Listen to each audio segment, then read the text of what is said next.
Buenos días, soy el ingeniero Jesús Miranda y esta es una clase de instalaciones de servicios especiales para terceros.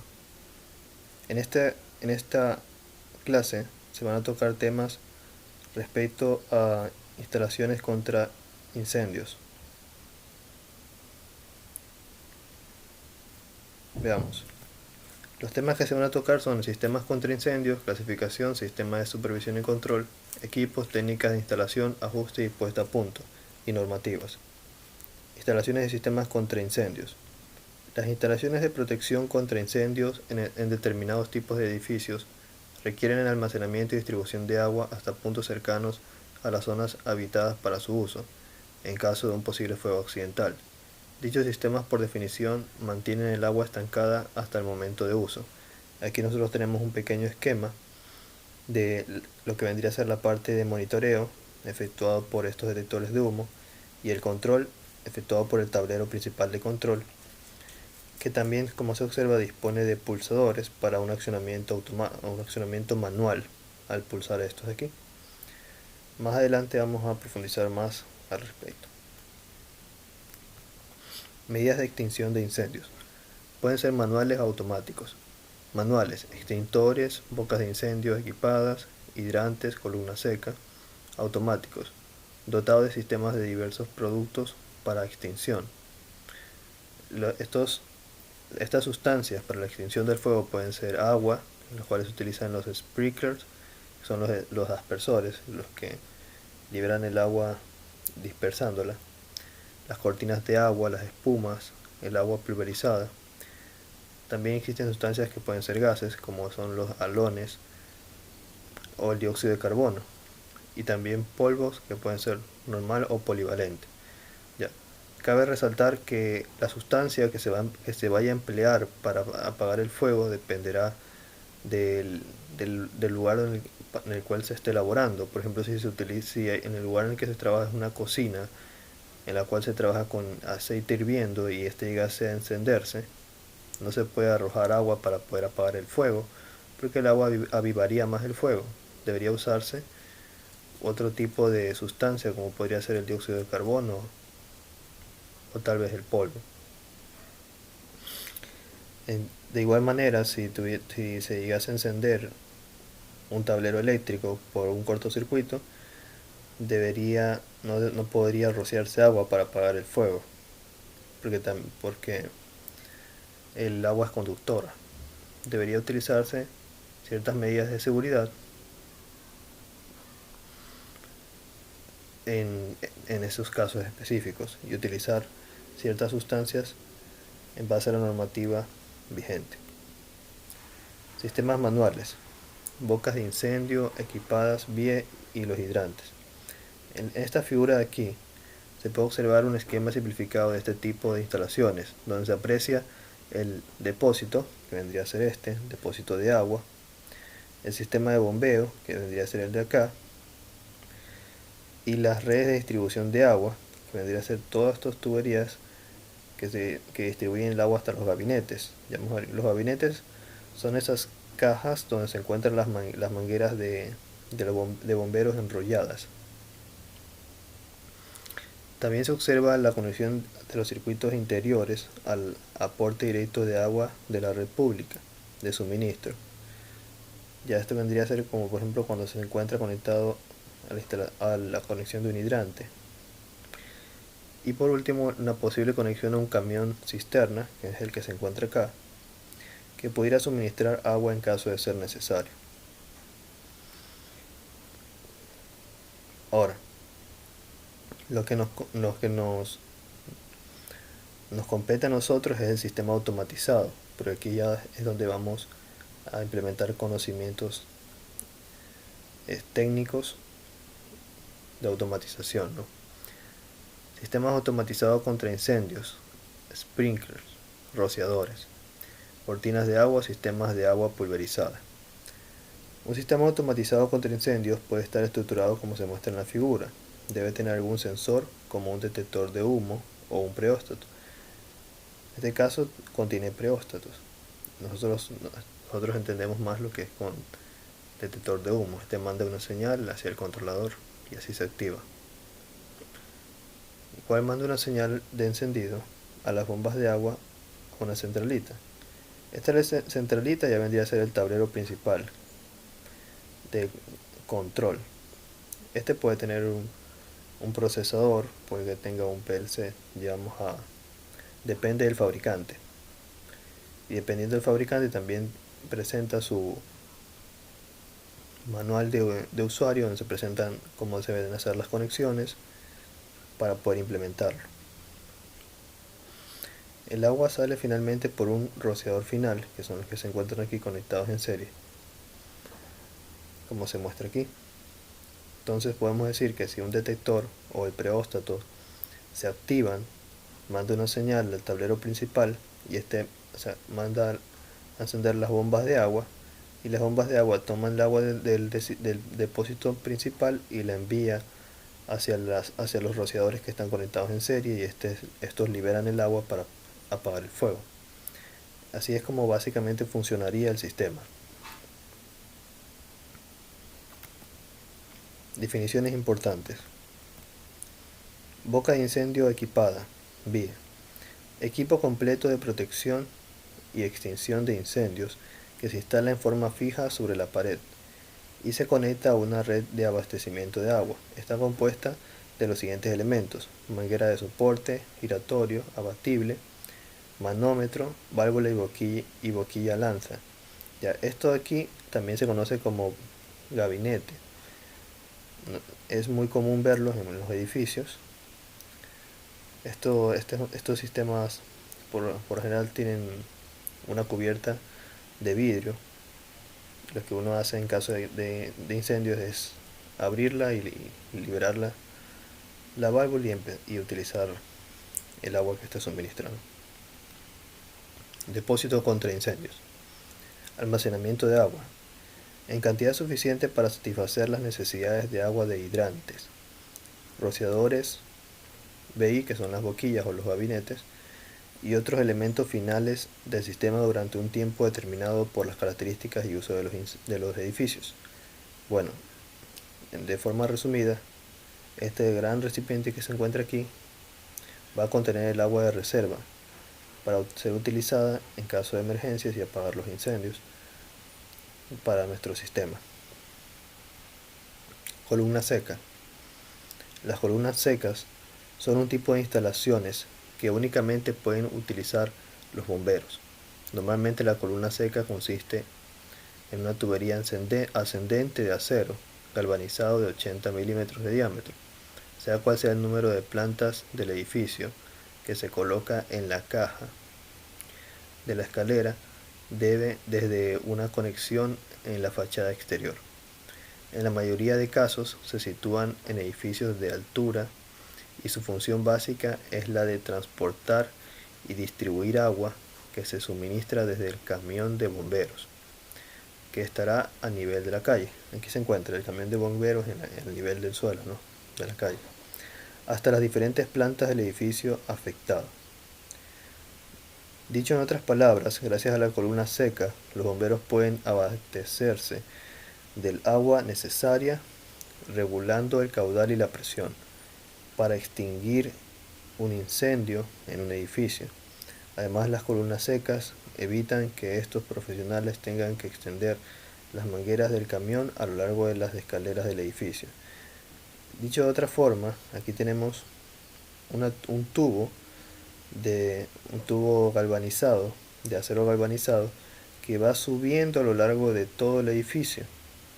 Este tubo va a transmitir el agua en este caso a partir del tanquero, como se muestra aquí, el camión que tiene el agua, envía el agua a presión a través de este tubo.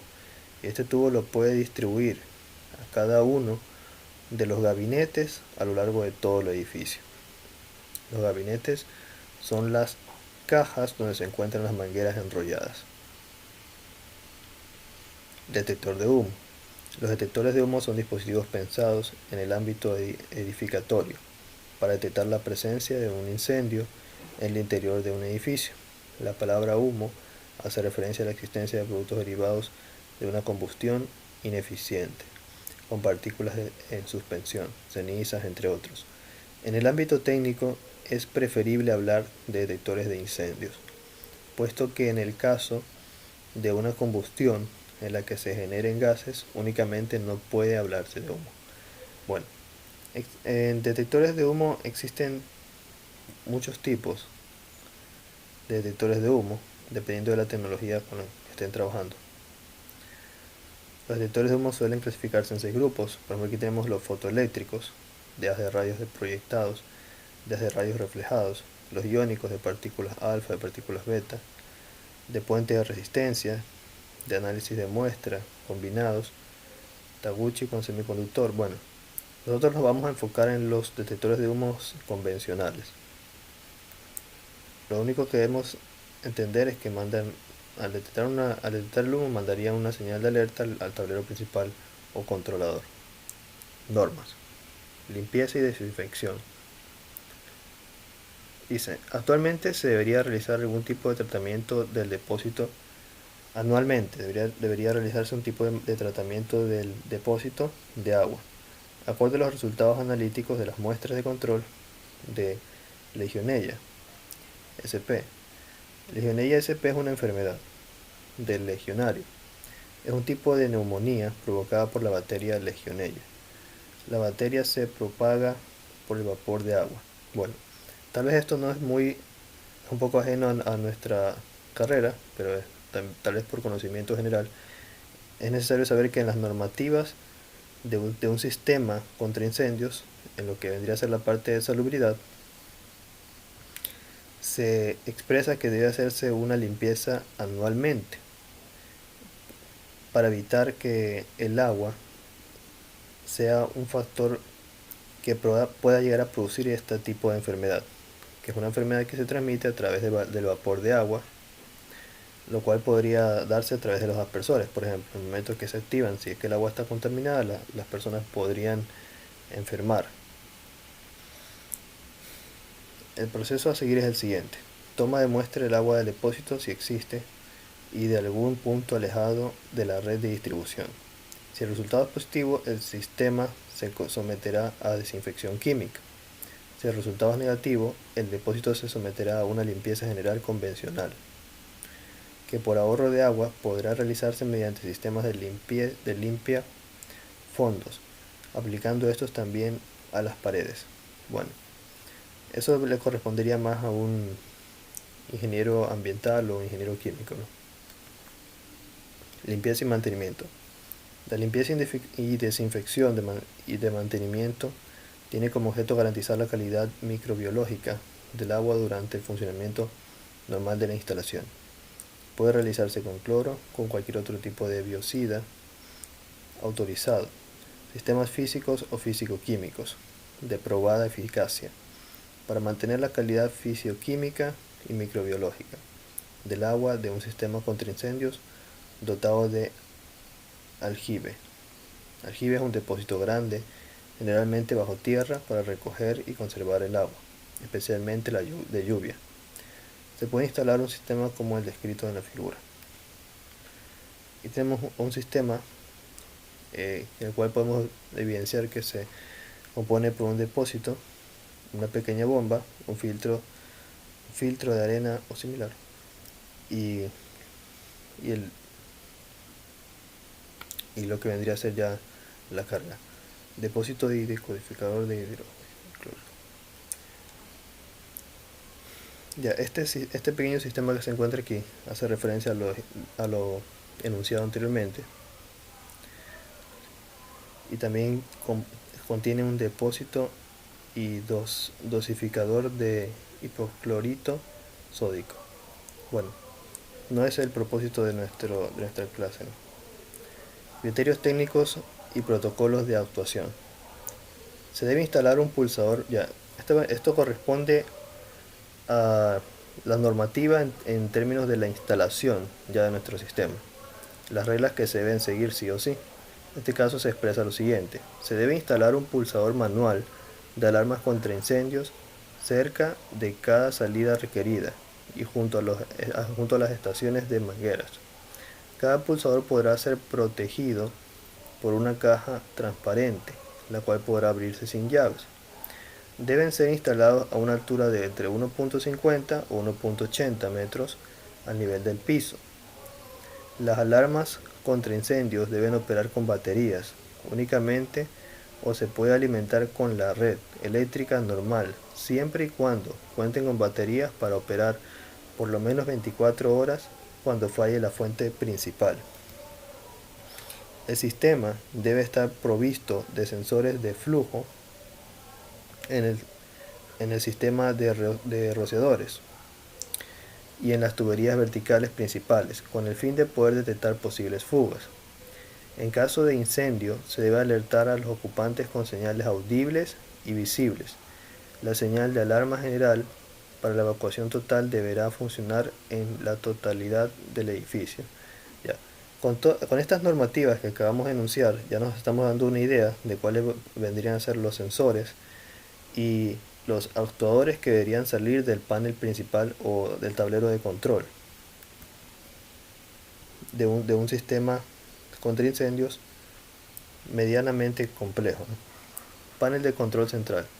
Aquí se van a conectar y controlar los dispositivos tanto de iniciación y notificación. Funciones del panel. Señal para liberar las cerraduras de las puertas de salidas. Esto se da cuando el edificio cuenta con un sistema de control de acceso. Señal para inicio de presurización de ascensores y escaleras. La presurización. ¿Qué es la presurización? La presurización de escaleras cuenta con sensores, varios ventiladores, dependiendo del tamaño del edificio, dispositivos y sensores de presión que van conectados entre sí. Es un método muy eficiente y de calidad. La complejidad de este sistema logra que se activen los dispositivos a momento de un incendio, produciendo así una presión que evita la penetración de las llamas en las escaleras y su evacuación sea más fácil. En pocas palabras, del controlador tiene que salir una señal que permita el encendido de estos ventiladores que se encuentran aquí. Aquí hay uno. Estos ventiladores van a generar una ráfaga de aire, de viento, que vendrá por unos conductos y se desplazará de esta forma, como muestran las flechas de color rojo, con el propósito de que las llamas no vayan o no se aproximen a las personas que vayan a estar usando las escaleras. A eso nos referimos con la presurización. Control de la iluminación de emergencia. Señal para apagar sistemas. Bueno, esta señalética que se encuentra aquí también tiene que estar controlada por el tablero. Tenemos señalética o iluminaria para indicar a las personas por dónde debe ser la salida de emergencia. Y estas de aquí que son señales de iluminación de emergencia en el caso de que por razón del fuego se haya visto afectadas las instalaciones normales y no haya visibilidad. Debería poder encenderse estas de aquí, que estas por lo general trabajan a batería. Solo tendría que llegar la señal de encendido por parte del controlador. Señal para apagar sistemas de ventilación y aires acondicionados de las áreas que no son parte de las escaleras de emergencia. Entonces, todo lo que vendría a ser otros tipos de ventilación que podrían incluso estar avivando el fuego, y los aires acondicionados deben apagarse, y este apagado también debe ser controlado por el tablero principal. Señal para detener el funcionamiento de los ascensores. También deben desactivarse los ascensores. También puede ser una señal generada por el tablero principal. Cableado. Los cables de los componentes de sistemas de alarmas de panel de control se deberán dividir en dos circuitos. Circuitos de señalización e iniciación y circuito de notificación y control. Dichos circuitos serán canalizados y cableados de manera independiente desde el panel de control central a los dispositivos de acuerdo a lo siguiente. El circuito de señalización e iniciación se deberán conectar los dispositivos de iniciación, pulsadores manuales, detectores, sensores de flujo, y los dispositivos de supervisión. Al circuito de notificación y control se deberán conectar los notificadores y los relés de control de otros equipos. Para el cableado de control,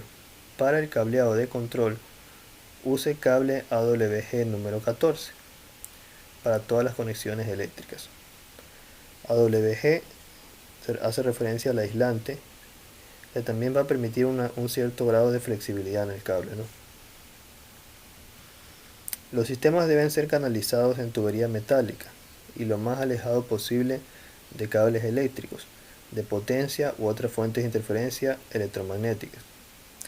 Debe existir un solo medio para desactivar las alarmas y este debe formar parte del panel y debe estar bajo llave. Alimentación. El sistema debe contar con dos fuentes de alimentación, una primaria y otra secundaria. La primaria será la red eléctrica. Para ello el sistema debe contar con un breaker exclusivo en el panel de distribución. Es decir, tenemos nuestro panel de distribución de la habitación donde se encuentra nuestro controlador. De este panel de distribución tenemos que tener un breaker solo para el panel de control de nuestro sistema contra incendios. Obviamente ese breaker debe ser correctamente dimensionado. La secundaria será un banco de baterías capaz de dar autonomía al sistema hasta por 24 horas en caso de que falle la fuente primaria. Entonces, si llega a fallar la fuente primaria, por algún motivo se va la luz, el sistema debe activarse a través de baterías. Bombas de agua. Bombas en línea. Y a continuación vamos a enumerar los distintos tipos de bombas de agua, o sea, lo que vendrían a ser los motores que van a ser activados por nuestro tablero. ¿Ya? El primero, bombas en línea. Bomba centrífuga de configuración vertical para sistemas contra incendio, cuyo motor está soportado por la bomba. Tiene las bridas de succión y descarga aproximadamente en la misma línea central, con capacidades hasta de 700 galones por minuto. Ofrecen ahorro de espacio, montaje en línea. Con la tubería de succión y descarga no requiere base. Aquí tenemos la imagen de la bomba de línea. Succión al extremo. La bomba tiene descarga vertical superior. El peso de la tubería de descarga se centra en la caja de la bomba. Esta bomba tiene facilidad de mantenimiento por la parte posterior sin mover las tuberías. Para esto se requiere espaciador, haber instalado un acople flexible que sirve como espaciador. Disponible con motor eléctrico y diésel. Carcasa partida. La bomba de sistema contra incendio tipo carcasa partida está dividida horizontalmente con respecto al centro de línea del eje de la bomba. Están disponibles en flujos desde 100 galones por minuto hasta 5000 galones por minuto, con presiones hasta de 640 psi. Con el modelo de 2 etapas, esto permite flexibilidad a la hora de su inspección y mantenimiento. Turbina vertical. Bomba centrífuga contra incendio de eje vertical, con impulsor o impulsores rotatorios y con la descarga desde el elemento de bombeo coaxial con el eje.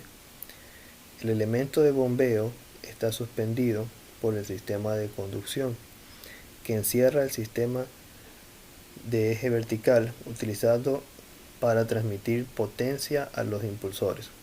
A diferencia de todos los tipos de bombas contra incendios mencionados anteriormente, su uso es obligatorio, según NFPA 20. Cuando se tiene cisternas de succión bajo piso, succión negativa. Ya, controlador. Antes de entrar al controlador, quisiera acotar que lo que nos correspondería a nosotros con respecto a las motobombas, o sea, las bombas de agua, sería cómo definir, por ejemplo, si nos tocase diseñar, en el caso de como somos técnicos, no creo que nos tocase diseñar el sistema en sí, sino más bien darle mantenimiento, y para ello es necesario saber cómo está formado. Pero en el caso de que nos tocase diseñar, tendríamos que determinar la potencia de la bomba dependiendo del sistema que queremos implementar. Si es un edificio, hay que considerar la altura hacia donde tiene que llegar el agua, el caudal que necesitamos y otros factores. Esos son conocimientos un poco más elevados, pero se los puede considerar, ¿no? Vamos con el controlador.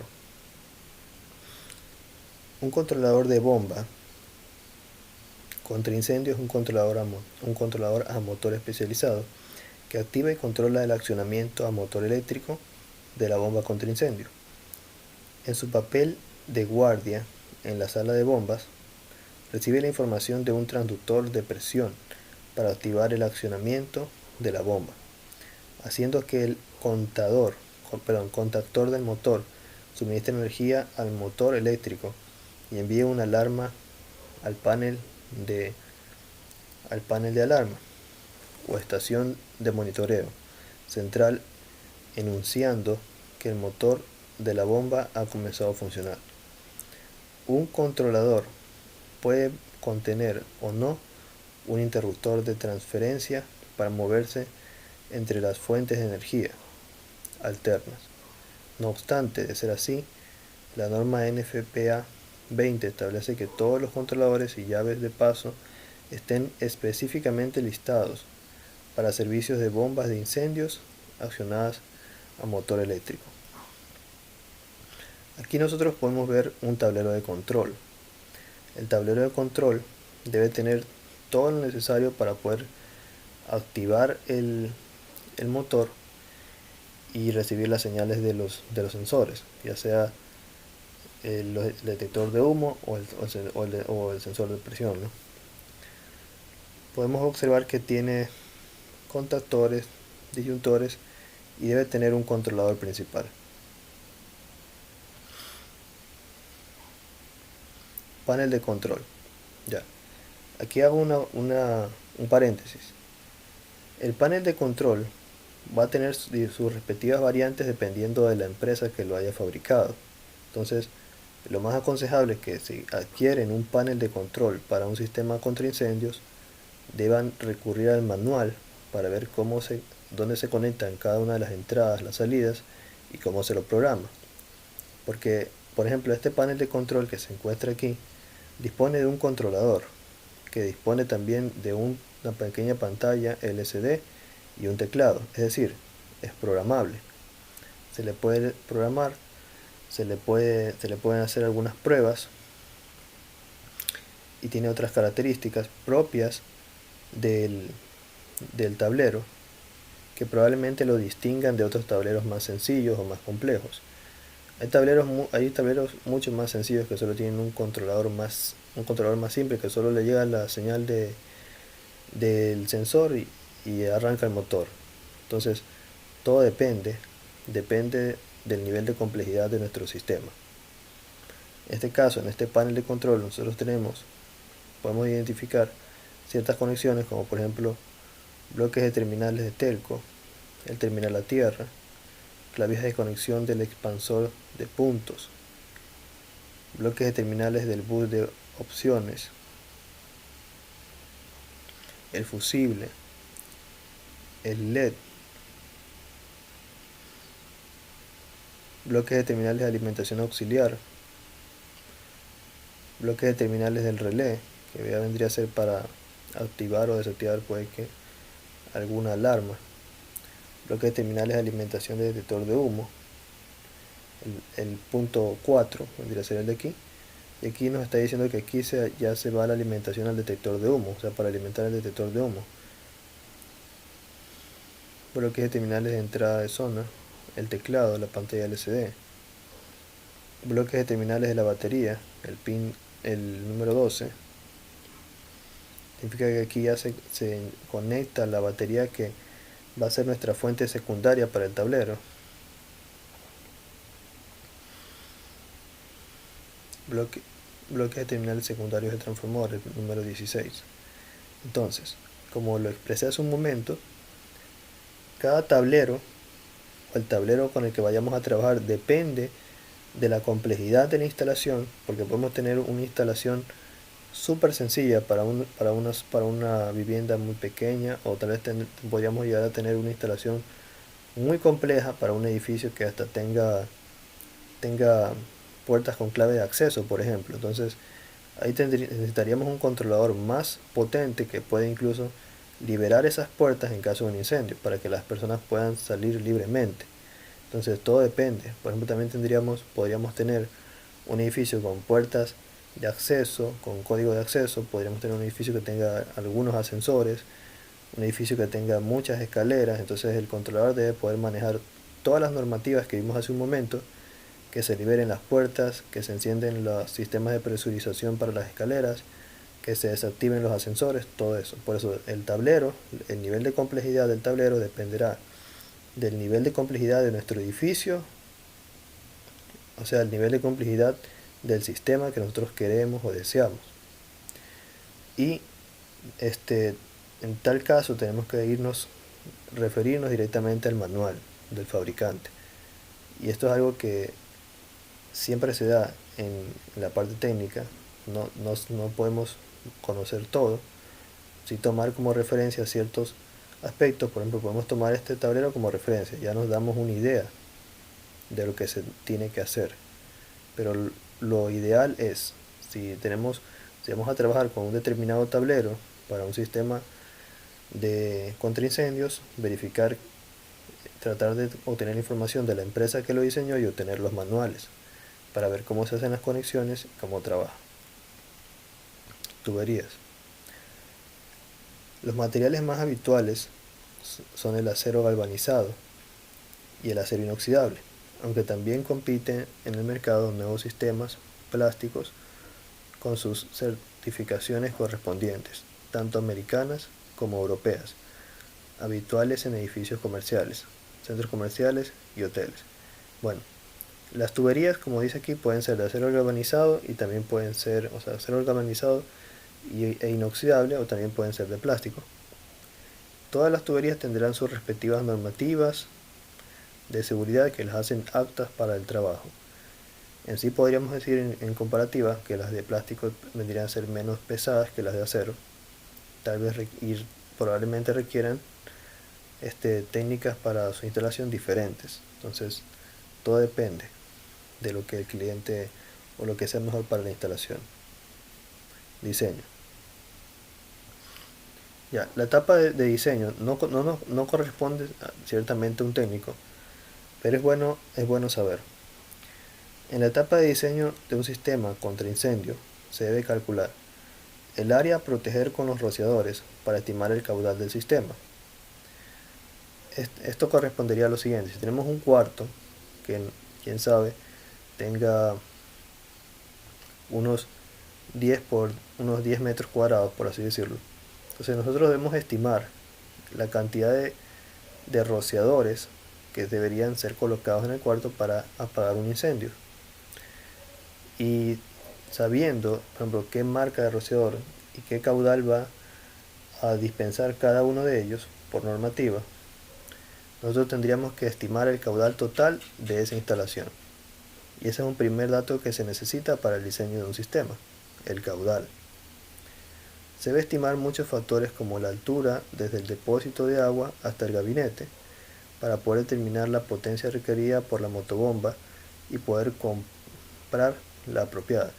En el caso que nos tocase diseñar asimismo nuestro sistema contra incendios, un dato muy importante debería ser cuál es la motobomba apropiada para nuestro sistema, y sobre todo la potencia que ésta debería tener.